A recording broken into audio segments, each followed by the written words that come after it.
Yeah, we're live. This broadcast live. Happy Publication Day, Sharon. Sins I've of got the my Father is t-shirt. out now, people. So, oh my goodness. Is that from your sister? Yes, my sister got me a t-shirt. She got me Is some the t-shirt pictures. from your sister? Yeah, t-shirt from my sister. She got me some pictures, some bags, and cakes. She made me little cupcakes with Sins of the Father toppings on them. So yeah, there's people in here. I can see I've seen my them cousin. all. Good evening, Noelle. Yeah, he must be. Who are you? Good evening. Lovely to see you and happy Publication Day. Thank you. Shall we just crack on? I've got a bit of an icebreaker opening just to calm your nerves because today must have been amazing, but also very draining. I tried to go for a sleep this afternoon for an hour, Hello? but my phone wouldn't let me. It just kept on pinging, and I thought, oh, just get up. Yeah, it's been absolutely crazy. Absolutely crazy. I'm sure, and I apologise to everybody that I haven't replied to yet. I will get round to it, but my phone, I think my phone's about to explode. So, but it's been brilliant, absolutely brilliant. A dream come true. I still can't believe it. I still can't believe that this is my book. I wrote this book. Well, believe it, because it is. And look at all these people who have come to join you. How amazing is that? I know. Douglas Skeleton, who are these people? I don't know, Douglas. Have I had my tea yet?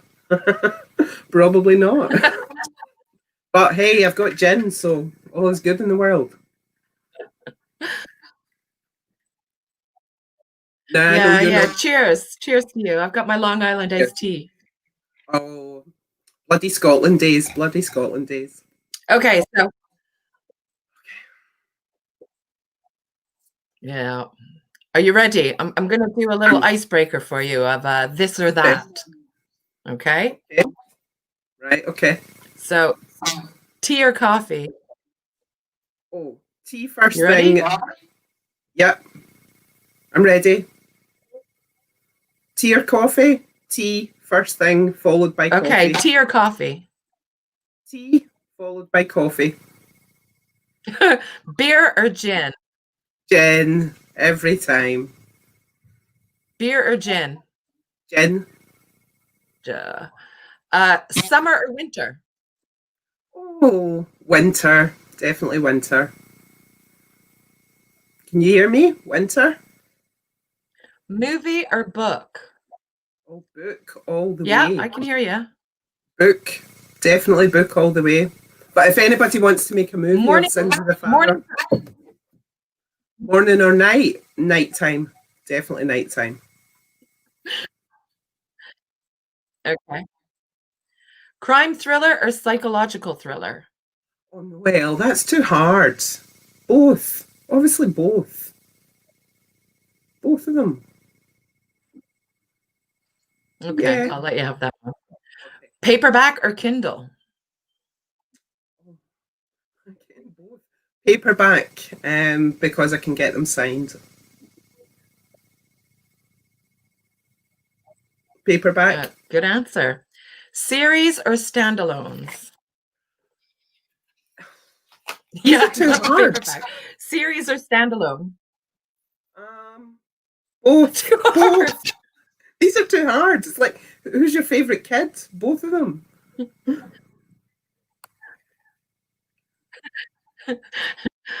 Okay, final one then. Characters or plot? Okay.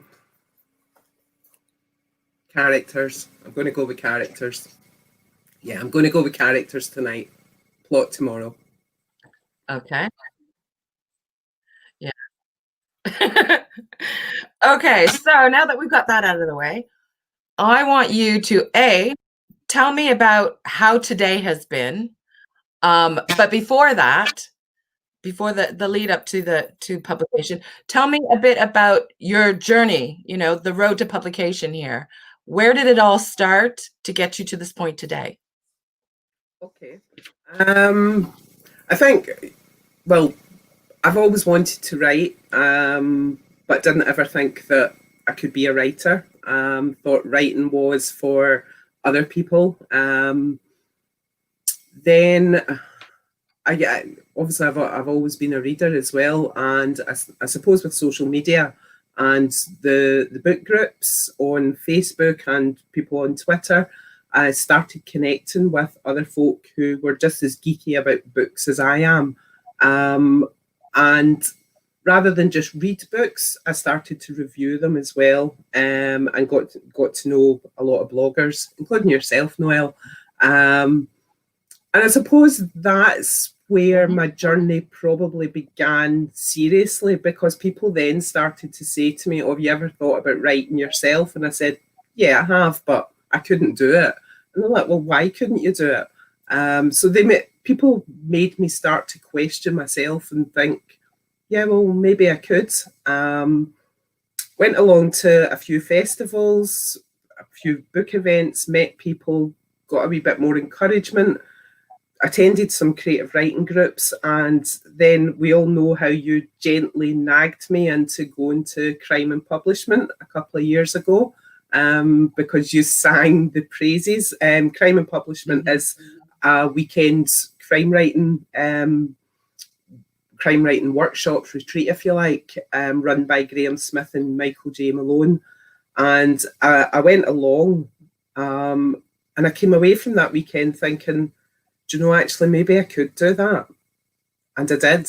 I think that weekend was the real kick up the backside for me for my writing journey. I think it was just all that support from yourself, from Graham, from other people attending that weekend, people that actually believed in you and supported you, and just through that whole process. So yeah, from reader to reviewer to blogger to dreaming about writing to actually doing it. Yeah, so I came away from Crime and Publishment, and I said this to Jackie last night. When I came away, I had a half-baked idea about my book before I went.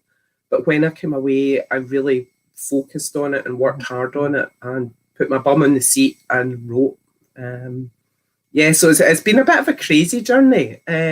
Today has just been off the wall crazy. I remember you saying, wait to publication day. And I was like, yeah, right, okay. Today I'm just like, my phone is about to explode in my hands. I've just like not been able to keep up with it. My sister said, usually my phone and my Facebook feed is full of, like, my sister loves her dogs, it's full of dog stuff. She says, every time I open up my phone today, it's you. I was like, yeah, it's me. So, yeah, a bit of a crazy journey. Excellent. Well, I have to give you a ton of credit, because I wouldn't be able to do a live event after the publication day, on publication day for Dead Inside.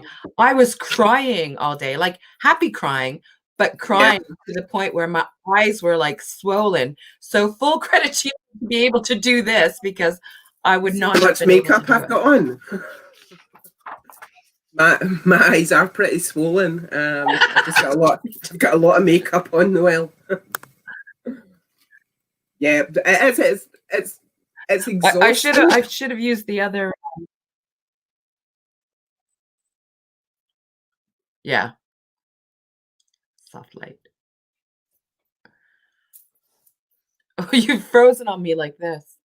I know you've frozen me as well. Still there? Yeah, I'm still here. I'll start screaming if you leave.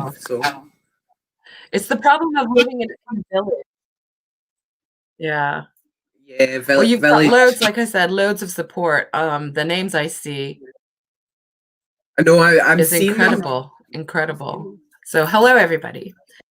Hi everyone, and thank you everyone for coming along. I'm actually really glad we're doing this online, because I think I'd have been like completely overwhelmed with all these people in front of me. And I know that obviously my family are watching, people from work are watching, and I'm like, oh God, I need to behave myself. Well, maybe, maybe not. I was going to say, I'm sure they know you, Sharon. They know me. They know you. Right. So, have you always wanted to be a writer? I mean, I've seen you talk about writing with other people, but when did that first desire when did you think, actually, I want to write a book?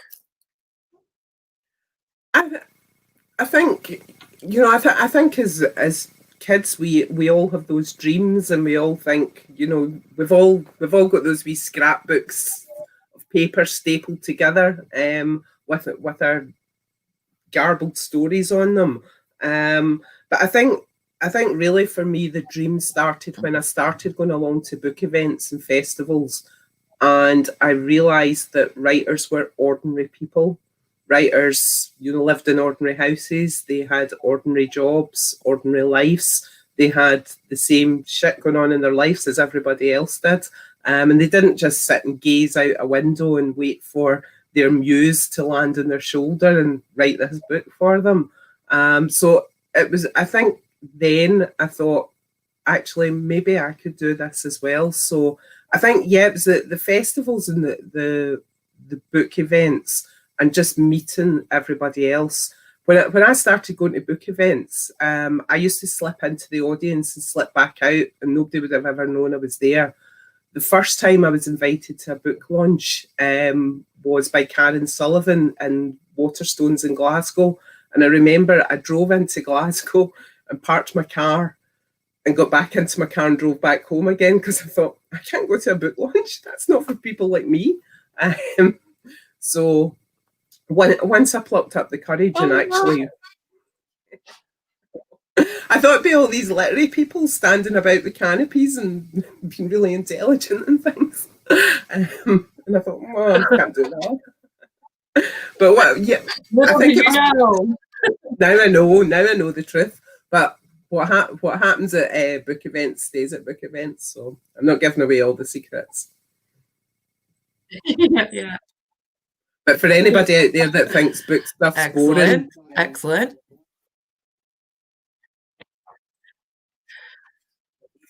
No, not at all.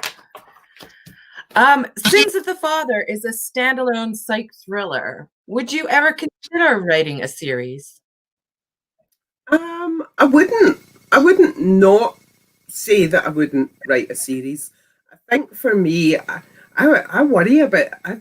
I really admire people who write a series. How do you remember everything that's happened in all these books gone before you? I would need my walls papered with spreadsheets. I think my memory, like I worry about my memory too much to write a series. I like a standalone. I like to write a standalone because I worry that I would maybe get fed up with my characters. They would start to irritate me or annoy me. But in saying that, I love to read a series. Obviously your series is brilliant, Noelle. And anybody who hasn't read it should read it, because I love that way that you grow with the characters and you get to know them as the books go on, and they become a major part of your life. You pick up a new book and it's like stepping back into their world. So I would love to be able to do that. I don't know if I've got the confidence to do that yet.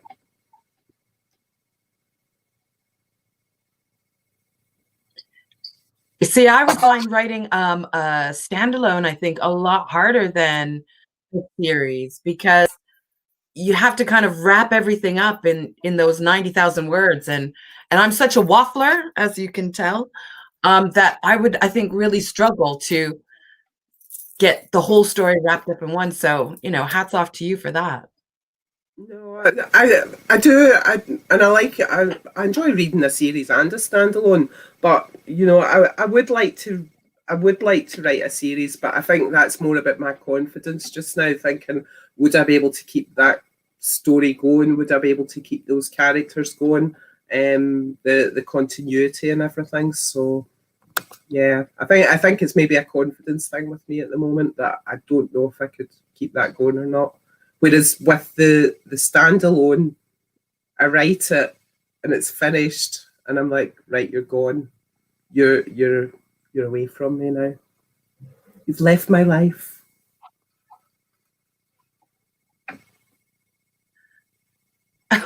Am I not here anymore? Yep, you are here. I think we've got a bit of a time delay going on, and it must be the time difference between Scotland and England. Obviously, you just need to move up to Scotland, Noel. Solve all the problems.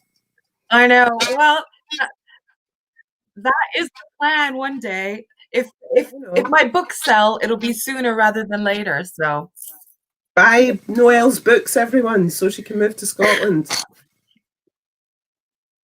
No, today's your day. Stop talking about me. Describe your typical writing day. Because you work full time as well.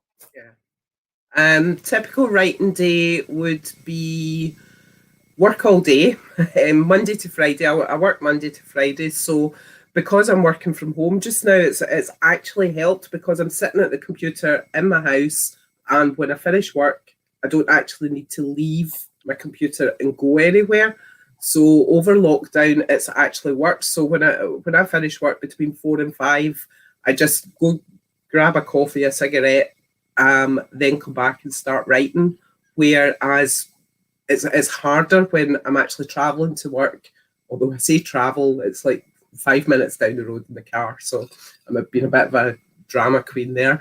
But when you break yourself away from the computer, it's really quite difficult to motivate yourself to sit back down. So over lockdown, it's been a lot easier. So I tend to write straight after work for an hour, 2 hours, and then put it away.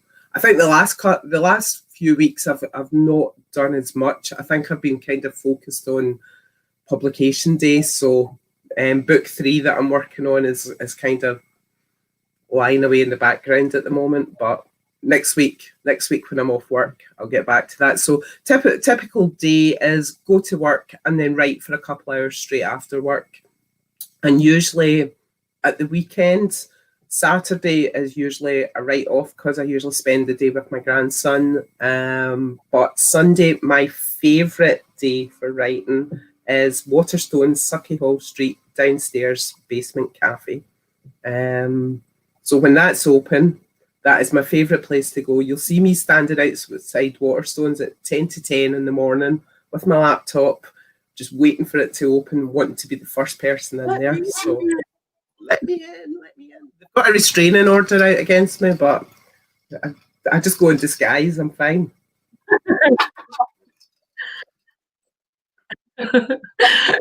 Excellent.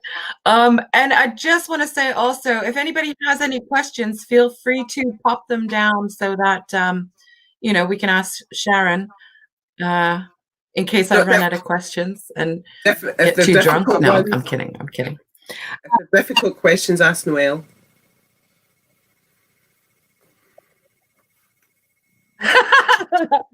I won't answer. It's your day. I wanted to ask you actually about Rebecca. Rebecca Finley is one of those really complex, creepy characters, but there's something about her also that you can't help but like. And I just wondered if you could tell us a bit about, where did she come from? Besides your crazy mind, how did you develop her? Was she something that you had thought about for some time, or as you were writing, she kind of developed? I think, as I said, when I went to crime and publishment, I had a half-baked idea in my head about, and Rebecca was already there. I think she just arrived in my head as a product of a mixture of experiences and people that I've met throughout my life. And without, it's Friday night, and I don't really want to get really deep and heavy about it. But for me, Rebecca's about a system that's broken, Noelle. She's she's a product of an adverse system experience as opposed to an adverse childhood experience, I think. She was born out of lots of different things that I had witnessed, that I had seen. But as I say, I came back from crime and publishment, and I really started to work on that character and who she was and why she'd married this guy and where she was going. And this is where I sound really crazy. I have sleep paralysis, and I've had it for about 25 years. Yeah. And one night I woke up after an episode of sleep paralysis, it's a really bizarre condition. It's where you have a dream that is very, very real, but you can't move, and there's all these sort of bizarre, strange things going on round about you. So I woke up one night and I thought, actually, I have to write that down because it was so clear in my head. So I had a notebook at the side of my bed, as I always do, and I scribbled it all down, went back to sleep, and I got up the next morning and I was looking at like my work in progress, and I was looking at these notes that I wrote, and I thought, that's Rebecca's head. That's inside Rebecca's head. And it was there that Rebecca really started to come alive for me. And I don't know if it was because there was a sort of not a personal connection. But, I'm not Rebecca. Rebecca is not based on me, I'm not going about trying to murder people or look for a husband to kill them off or anything. Well, it might be. Sorry. So yeah, that's where Rebecca came from. She was there in a sort of half-baked idea. I had this idea of a woman who married somebody but didn't really marry them for love. But it was that one episode, that sort of nightmare that I had one night. So yeah, that's where the prologue came from. So that's an insight into my mind. And God, my mother and my work are watching this, so yeah, they'll talk to me tomorrow. The scary thing is, this even further reinforces the twinny kind of link, because I know you have sleep paralysis. I have had insomnia for 30 years, so there's that sleeping disorder thing going on. Yeah, but that kind of what you just said kind of leads on to the next question. In terms of what do you hope that readers will take away from reading Sins of the Father? Were there any key messages or themes in the book that you wanted to get out? And you kind of touched upon it earlier in terms of, the system and being in the system and the experiences of people. Was there anything else in terms of that you wanted or you hope that readers will take away from your book? I think for me, Rebecca's a complex character. She's not always the most likable character. But I would hope that the readers would maybe take away some empathy and some compassion for what Rebecca has been through. And I hope that people would look at the story and look at the situation that, and I don't want to say too much because I don't want to give away spoilers, but look at the experiences that Rebecca's lived through, and the lack of support and the lack of help that she's got. So I hope that people would maybe question their views on individuals that they might otherwise consider as being challenging or being difficult, and maybe look at people with a wee bit more compassion and empathy. If that's not too deep for a Friday night when we're drinking gin. No, it's perfect. I'm going to kind of jump to the audience here. Gordon Brown asks, what was the hardest part of the story to write? The hardest part of the story to write was the muddle in the middle. when I came back and I had a focus on where I was going with it, with Sins of the Father, I kind of started all over again. And I think everybody sort of reaches that muddle in the middle part. You start off and you're full guns ahead and you're typing your wee heart out, and then you get to a point where you think, oh God, where is this going? So I think I probably got to about that 40,000-50,000 word count and thought, oh, this is rubbish. What am I even playing at? What am I doing? But yeah, the muddle in the middle was definitely the hardest part. Obviously, the book that's been published is very, very different from the original book that I subbed everywhere. So I subbed to a few places before Christmas last year, and then was lucky enough to win a place at DHH pitching event down in Liverpool, where I met Brew Doherty. Brew was very, very helpful to me because she pointed out a number of flaws in a number of areas, where she thought I could improve. And although I was a bit disappointed when I left, because I thought she's just ripped my book apart. She doesn't want it. But the sensible side of my head on that train journey from Liverpool to Glasgow kicked in, and I thought, she actually knows what she's talking about. And if I'd met her 6 months earlier, I probably wouldn't have complicated my life so much in writing that book. So yeah, I went away in December and spent between December and March, I think, rewriting the whole book. Yeah, but sorry, Gordon, I've went away off at a tangent, as I always do. But the muddle in the middle was definitely the hardest part.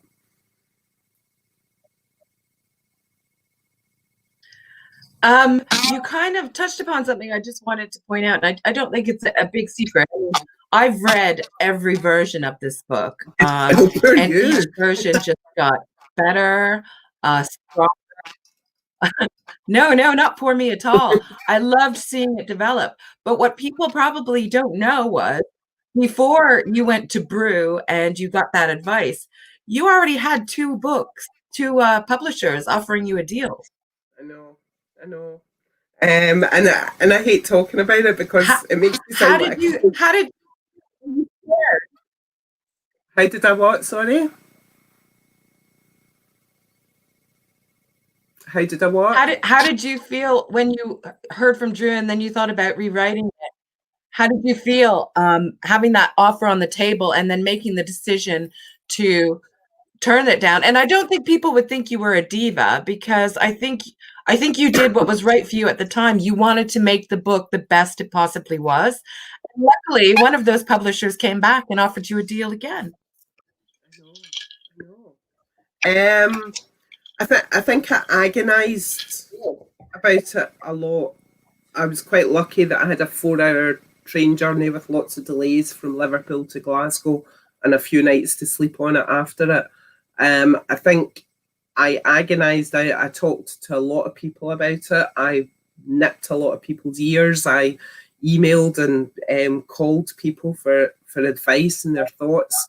But I was very aware it was my decision to make. It won't, nobody else could tell me what to do. So when I turned those two deals down, initially I was like, yeah, you're doing the right thing. You're going to make this book better. Then within the next month, I was like, what did you do? What did you do that? I was like, why did you do that? What sort of crazy person are you?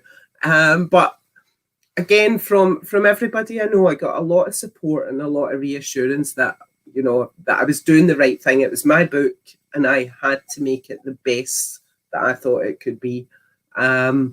So yeah, there was a lot of sleepless nights, a lot of, and I did, I kind of did feel like, oh, you're being a complete diva here, like, oh, look at me turning two big deals down. But it wasn't about that. It was about me taking on advice of somebody who's really experienced in the field and looking to make my book as best as it could be.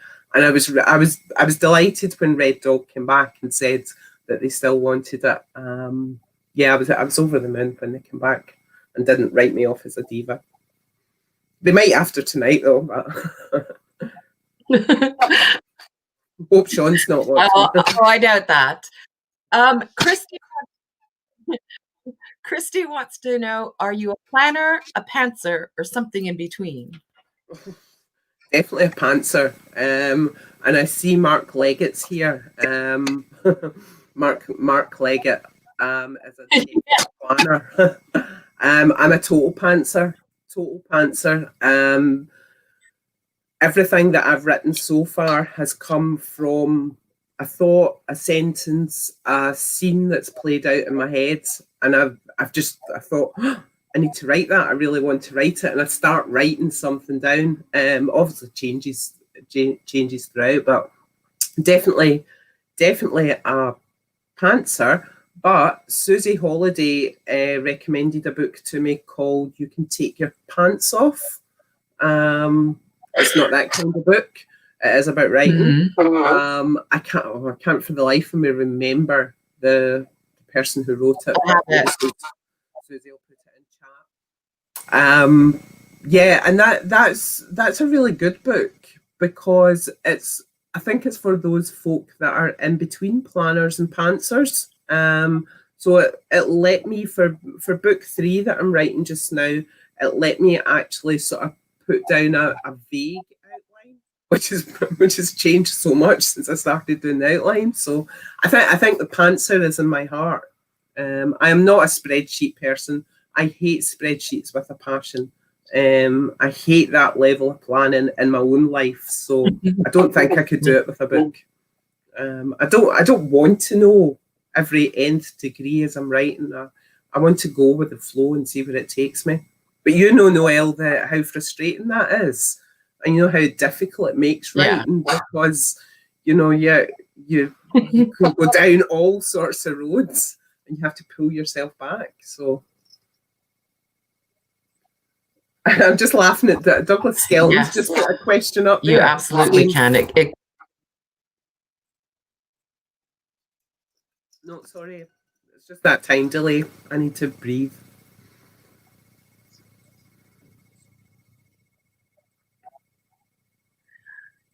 Oh, you want Douglas's question? If you had to choose between collaborating with Malone, Leggett, or him, why would you choose him? I would choose Douglas because he's got dogs and he's so windswept and interesting, obviously. After that lovely video today up in the hills with his dogs, and that windswept and forgetful look in his eye, obviously I would choose Douglas. Douglas, that's a terrible question to ask. I couldn't possibly answer.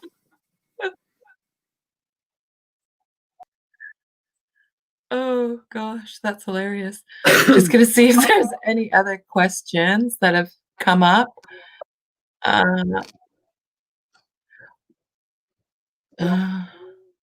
No, it looks like. Oh, Lainey wants to know. You had said that you were working on book 3, and she wanted to know if it's a standalone.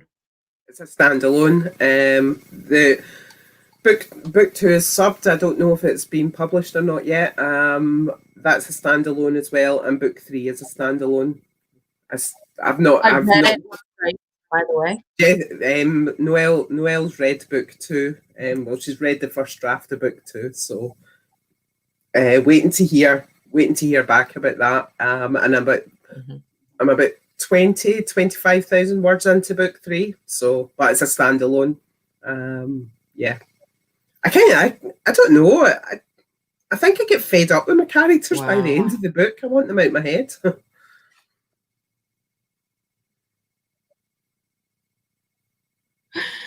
Well, since we're talking about your writing in books, you've already written your second novel, and like you say, you're working on your third. Did you find it more challenging to write Sins of the Father, your first book, or to write the next 2? I think book 2 definitely more challenging, especially because I was writing it after I got a book deal. And I think there's maybe more pressure on you. And now after today's craziness of social media, I think I'm going to be terrified to write. Yeah, definitely book two was harder because book one was just, I'm writing this, and you know what? I'm writing it because I want to write a book. I might, it might just stay in my cupboard or on my laptop forever and nobody might ever read it. And it's just mine, and that's okay. And I just want to do this because it's something that I need to do. So there's no pressure on yourself to do it. But once you've got that book deal and you think you've got the bug and you think, oh yeah, I want to keep on doing this, I think that pressure, that inner voice is there, pressurizing you. So definitely book two was harder, and I think I've come to a standstill for book three because I've just got stage fright now. I think I'm just like at the point like, can I really do this? I'm just waiting on my 1-star reviews to come in to destroy me, then give up and run away under. Don't even worry about it. I think with 1-star reviews, at the end of the day, if someone doesn't leave a 1-star review, I don't think you've actually made an author. You've got to get one of those 1-star reviews. It's kind of like one of those stamps that kind of reinforces the idea that, whoa, I'm a writer. So don't even worry about those. It's actually a badge of honor. And your book.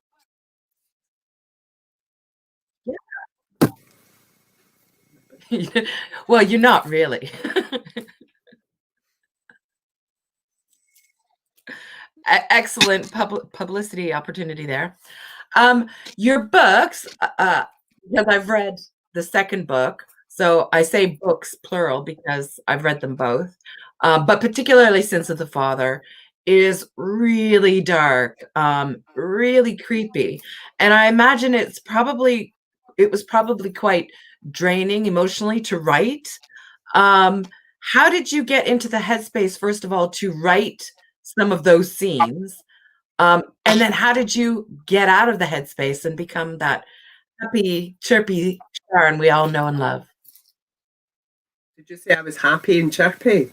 I think there might be a few people putting comments on there saying she's not happy, happy and chirpy.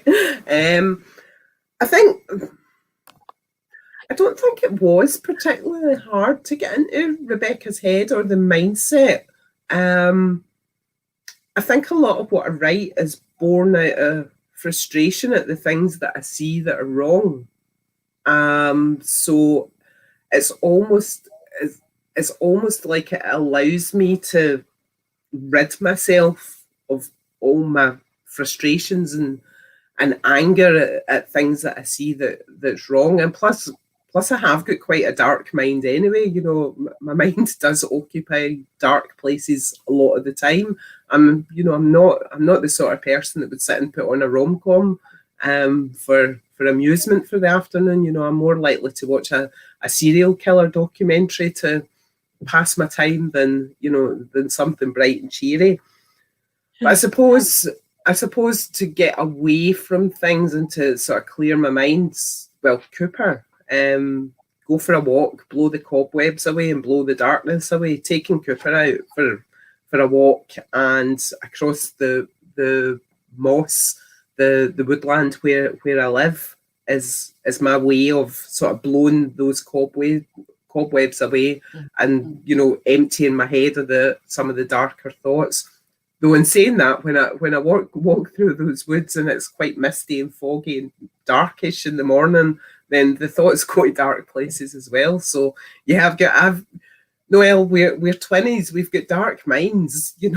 They don't often come out of the darkness. We look at dark things a lot. So yeah, it's why we were drawn to each other. exactly. There's obviously that connection. Obviously, just never let us go. Someone has asked. Well, we're still young. There's time. There's time. John has asked.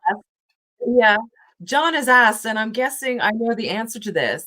He says he wants to know if that's a new gin glass because the price sticker is still on the bottom. Jess actually, my daughter actually bought me this. And it says "Love you always." So yeah, the sticker is still in the bottom, so it is a new gin glass. See, that's the sort of questions I like. That's at the level of my intelligence. Where did I get the gin glass from?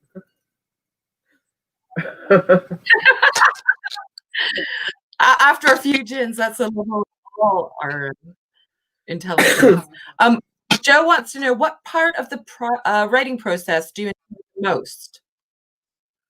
What part of the writing process do I what most like or hate? I didn't hear that. Enjoy. Enjoy. I think before I got the deal, I probably liked the beginning of it. That fresh feeling where at the beginning where your head's full of ideas, you've got all these notions and where you want to go, and you just feel as if your fingers are buzzing across the keyboard. But now I've been through that whole process with the book, I actually think I enjoyed the editing part of it, which I didn't think I would enjoy. I think I enjoyed the editing because there was already something there that you were working on to improve. So it didn't feel, you didn't have that sort of daunting feel like, oh, I've got 90,000 words in front of me to write. How am I going to do this? You'd already wrote those 90,000 words and your editor's coming back. And, I'm a firm believer that the editors come back not to make your life hell and not to torture you, but they come back to work with you to make your book a better product. So now that I've been through that process, I would say the editing process, because it's not as daunting as sort of starting off.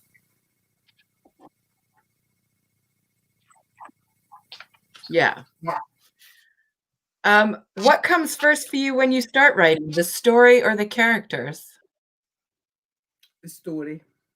Definitely the story, because it's a scenario that comes into my head. It's a situation. It's something that I've come across in my life. Yeah,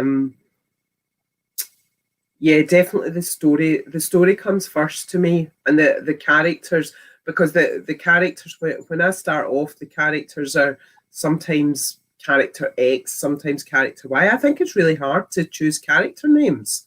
I really struggled to choose names for people.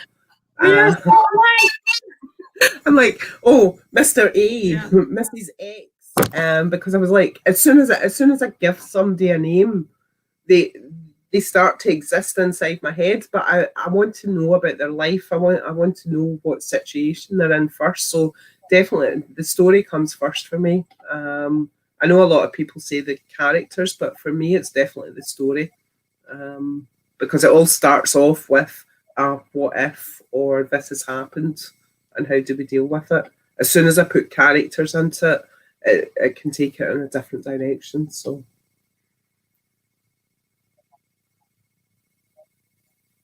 cool. Effie wants to know, is there anything you wouldn't write about? Cooper's just about to walk in. Right, okay. Cooper, my dog's just about to come in. Hi, Cooper. Right, up you come. Just come up. Is there anything I wouldn't write about? No, there's not a subject that I wouldn't write about. I probably, genre-wise, I wouldn't do romance, chick lit, anything like that, because I don't know anything about it. But no, there's no subject, and I think once people read Sins of the Father, it is a pretty dark book. So no, I wouldn't shy away from anything. I don't mind killing anybody. Oh, maybe I wouldn't kill the dog though. I wouldn't kill you, Cooper. Dog's looking at me. Yeah. I wouldn't kill dogs. Do not kill the dog.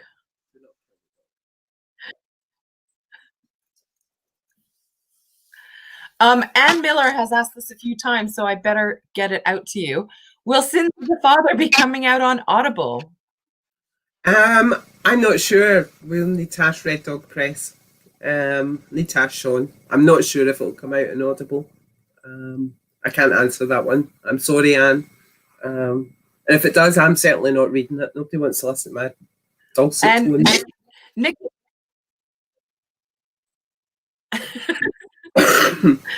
Nikki Black wants to know, how is Cooper handling your fame? Do you want the honest truth, the really disgusting truth about that? I left the house for half an hour today. I had to go and pick some stuff up. And I come back and Cooper had explosive diarrhea all over my floor. So, yeah, Cooper's not handling my fame very well.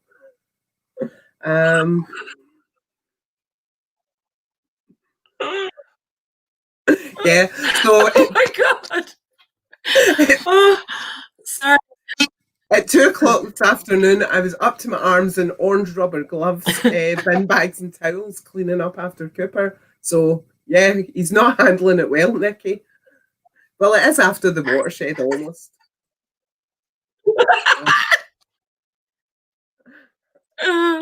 Yeah. Chris is here from Crime Squad, our favorite Chris. Oh, Chris! He wants to know, he says he recognized many familiar names in the Father, but he wants to know why he didn't get his name in the book. Okay, Chris, I'm really sorry. I didn't know you before I wrote Sins of... Well, I didn't know you properly before I wrote Sins of the Father. But you will feature elsewhere. I'm sorry, Chris. Apologies.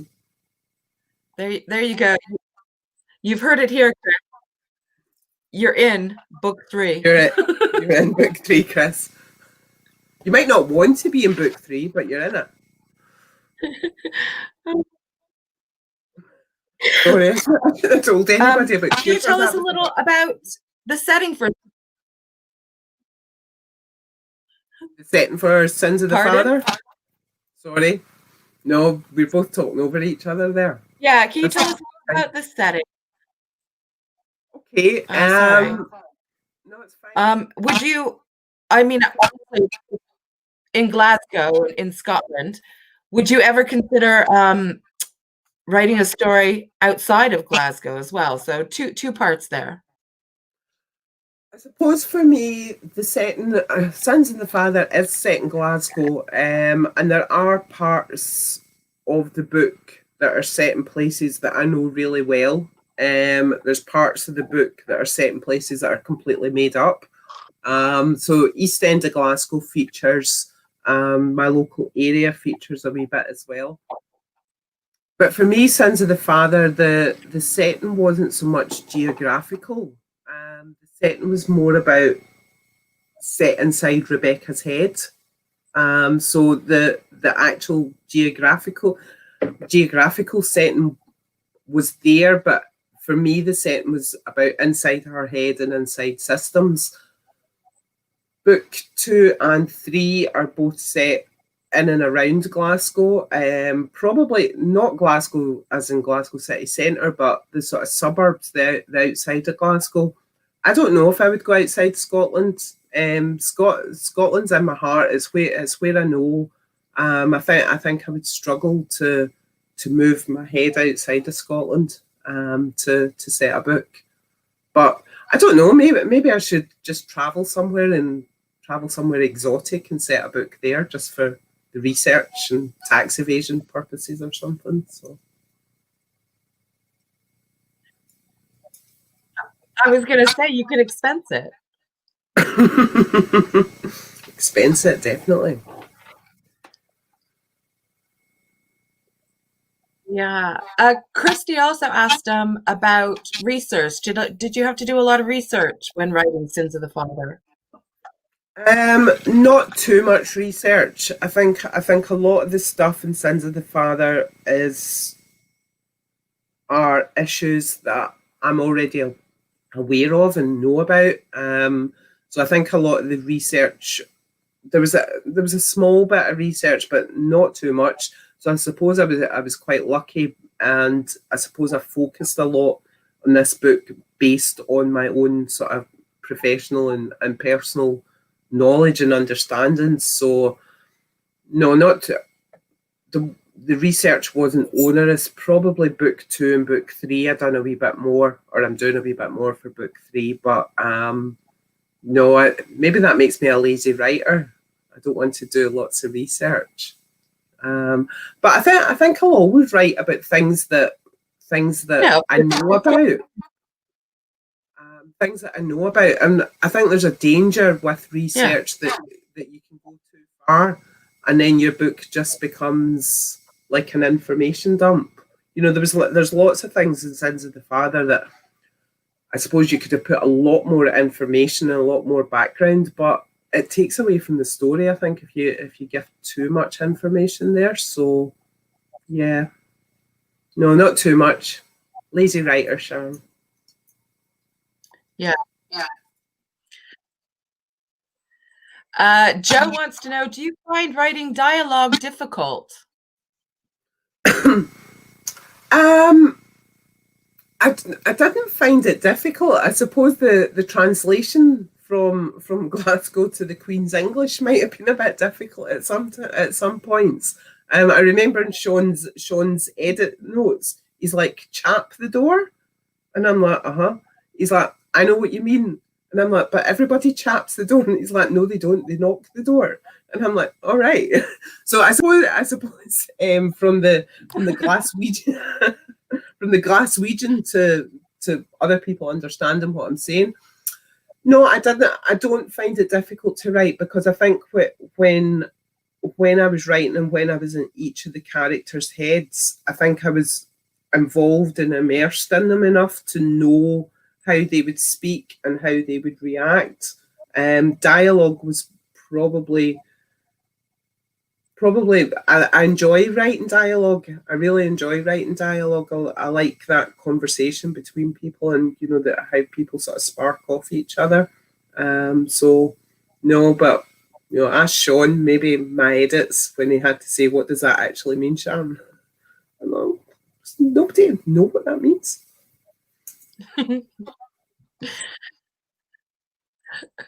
Chris has just commented that we always talk over each other, but we still understand what we're trying to say to each other.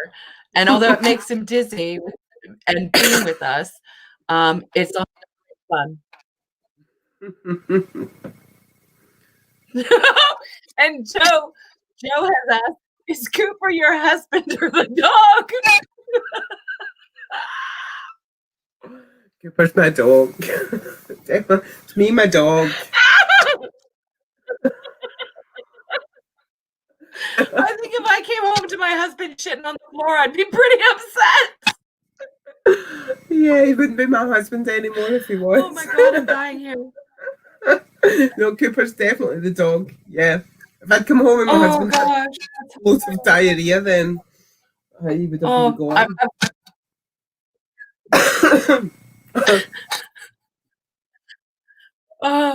I'm just scanning the questions here, and hoping I don't find another like that, because I'm actually crying. Like, look at my eyes. I'm crying because I'm laughing so hard. Linda Hill asked, and I think Linda sadly had to go because she's got to have dinner, but she asked, "Is there anything you wish you'd written differently without spoiling the plot?"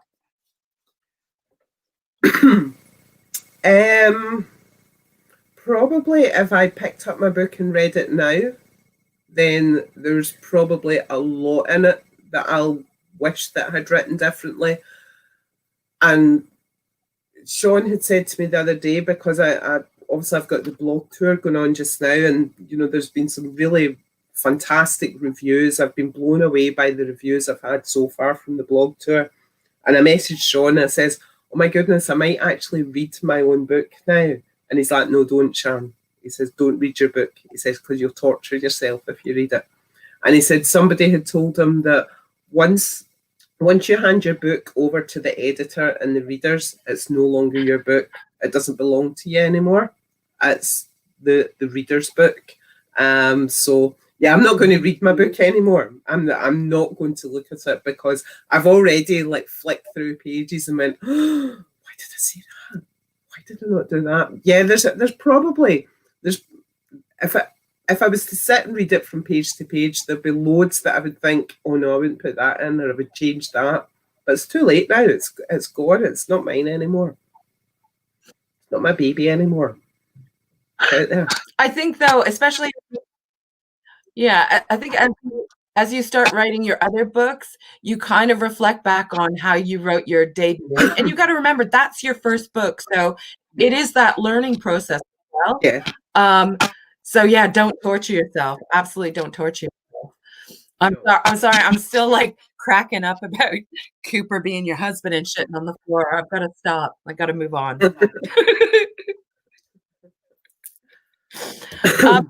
We're actually coming up to the last 4 minutes. I can't believe where the hour has gone.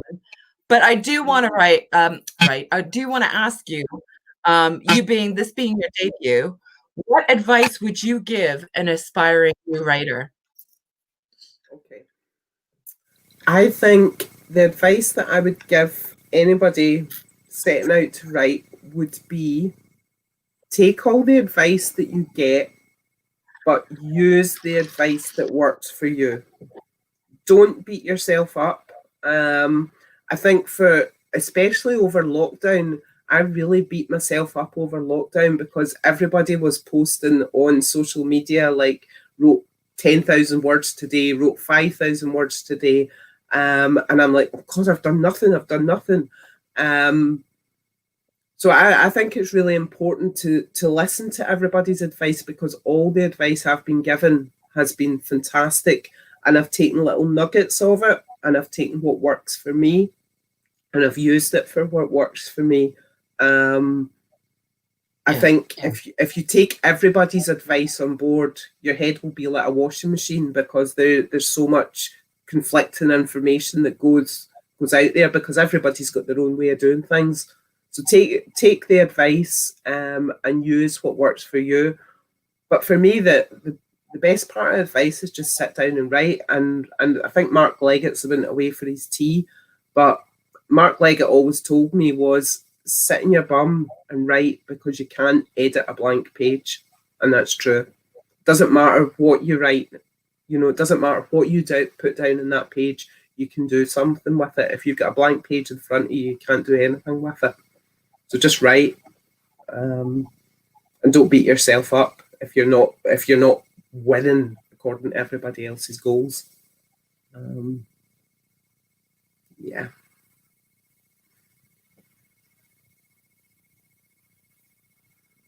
And what sort of goal, for you, looking kind of ahead in the future, what is success? What is the meaning of success for you?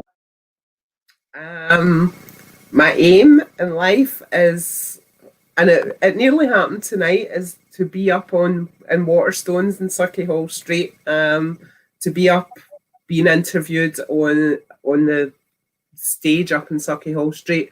And if I was ever to have a spot at Bloody Scotland, then yeah, I would have made everything. But I suppose, do you know what? I've wrote a book and it's been published. And if nothing else happens after this, if this is the end of it, I've still achieved my dream, Noelle. That was my dream, and I never ever thought that this dream would come true. So I've wrote that book. It's published. It's here. It's real. It's an actual book. So I've achieved what I want to achieve. Anything else after that is just a bonus to me. But Bloody Scotland and Waterstones are, my two things. Bloody Scotland is my favourite book festival in the whole world, So to appear in some shape or form at Bloody Scotland would be my ultimate dream.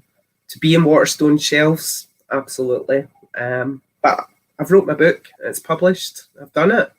And I want to go on and I want to do more, but that's not up to me.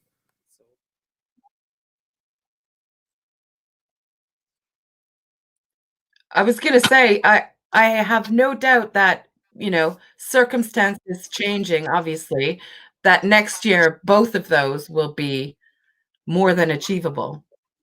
I hope so. I hope so. And I really do hope they are achievable. But more so, I hope that the festivals happen, the book events happen, because I'm missing everybody so much. I miss all my book tribe.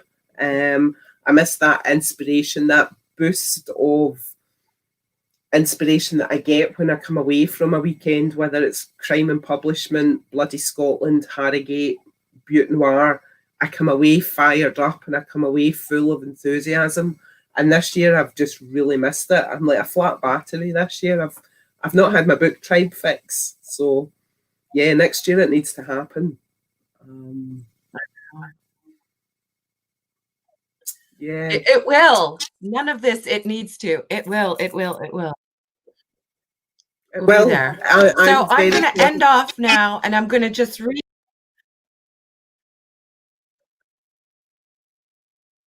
Go ahead.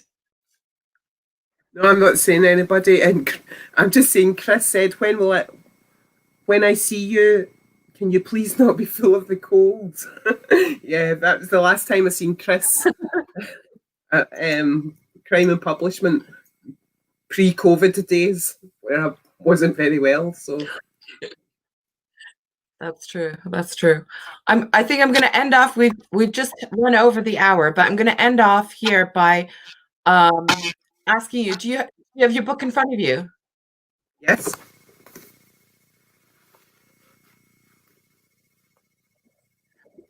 Why don't you read the blurb to everybody, and then we'll go tell them to tell the world to buy Sins of the Father. But read the back so everyone knows what it's about. You could have warned me so I could have put my glasses on. Okay. Lucas Finlay thinks he's struck gold when he marries Rebecca, but she married him for one reason only, to destroy him. Trauma runs deep. When her past comes back to haunt her, Rebecca begins to disconnect from herself and the world around her. As secrets are unearthed, she begins to fear for her sanity and her life. Truth will out. With her world unravelling around her, Rebecca clings to her determination to make Lucas pay whatever the cost, forgive his sins, but someone must pay for the sins of the father. It's available to buy on Amazon, Waterstones, and via Excellent. Red Press. Yeah, go tell the world when this goes live. Well, it is live, but when it's shareable on YouTube, share it, tell your friends, share the book. And Sharon, as always, love you to pieces. Thanks so much for this evening. It got a little carried away there with Cooper shitting on the floor. Yeah. But I loved somebody else for that. So, and thanks everybody for coming. Thank you, everyone. And I know there's lots of questions there, but I'll go through the questions, and if I've missed anything, I'll try and answer them later on. Okay? Because this will be on YouTube, and I am such a diva that I'll be sharing it everywhere, even though I'll never watch it myself. But thank you, Noelle. I know it wasn't Waterstones in Glasgow, and I know we've not got our trip to the pub and our chips on the train on the way home, but I'll see you next year. Okay? And thanks everyone for coming. Thanks for all your support. These have all been wonderful. Next year for sure. Bye. Bye. Thank